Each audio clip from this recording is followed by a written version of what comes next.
Sympa l'éclairage et le décor, non?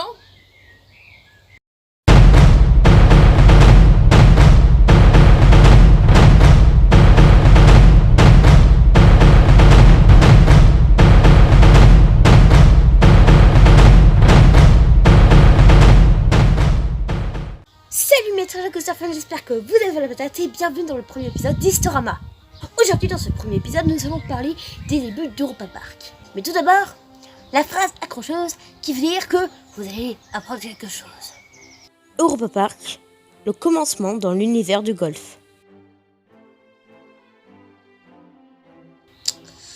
Ouais, un terrain de golf, ça passe d'un terrain vierge à un terrain de golf au plus grand parc et le meilleur parc de loisirs du monde.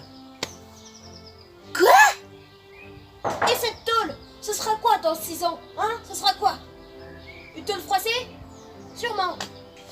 Et ces fanions qui viennent du Tibet, ça veut dire quoi? L'eau, l'air, le feu, la terre et la lumière. Oui, c'est bon, ok, j'ai appris quelque chose, mais quand même, oh mais faut arrêter d'être comme ça, hein, scheisse. J'arrive toujours pas à croire que Europa Park était un terrain de golf pour devenir le meilleur parc de loisirs du monde. C'est quand même fou. Bon, alors, parlons tout d'abord du commencement. Franz Mack et Roland Mack, les deux détenteurs et gérants de l'industrie McRae, ont décidé un jour de forte influence d'alcool, car ils ont écrit tout ça dans le bar de leur hôtel, ont écrit et dessiné les premiers plans d'Europa Park.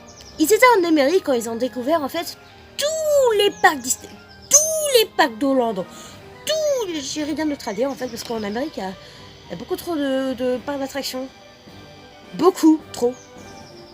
Et c'est alors qu'ils ont eu l'idée alors de construire en Allemagne Europa Park. Mais il fallait trouver un terrain parce que sinon ils pourraient pas construire leur parc d'attractions, c'est logique. Et du coup, ils ont fait beaucoup de recherches. À la base, c'était pas du tout Rust qui était prévu pour faire Europa Park. Non. C'était de l'autre bout de la forêt noire. Ça, c'est Europa Park. Ça, c'est Europa Park. Et ça, c'était le terrain du début. Du terrain qui était prévu pour Europa Park. Et ça, c'est le conseil d'administration qui n'a pas voulu construire Europa Park à cet emplacement. Du coup, ils sont partis tout là pour faire Europa Park. Oui, c'est exactement ce qui s'est passé. Enfin, pas vraiment, ils sont quand même pas pété la main comme moi, mais c'est le même problème avec le conseil d'administration qui n'a pas voulu construire Europa Park, enfin, qui n'a pas voulu donner l'emplacement là-bas pour Europa Park. Du coup, ils sont allés à Rust. Et du coup, c'est pour ça que maintenant Europa Park est à Rust. Plus tard, ils ont débuté la construction du parc. Waouh! Et vous savez qu'est-ce que c'était? Bon, je l'ai déjà dit, mais un terrain de golf. On peut vraiment pas faire pire comme parc d'attractions. Même Disney avait des attractions foraines.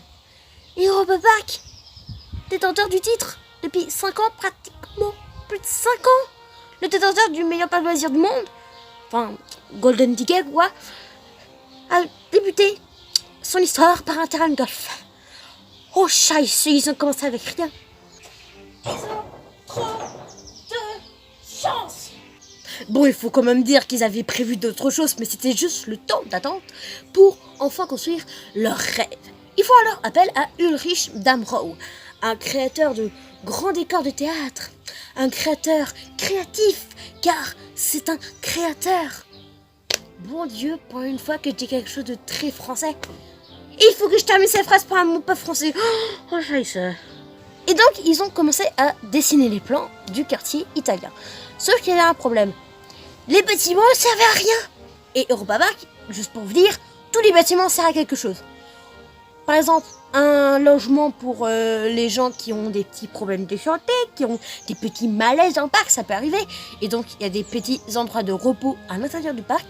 Des zones de pique-nique très cachées, que seuls les gens qui pratiquent le pique-nique à Europa Park savent où ça se trouve, et d'autres endroits pour tout ce qui est backstage et tout ce qui est management ou même lieu de repos pour les cast members.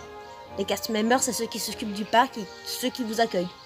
Et du coup, c'est à l'ouverture du quartier italien en 81 que Europa Park devint l'un des parcs les plus visités d'Allemagne.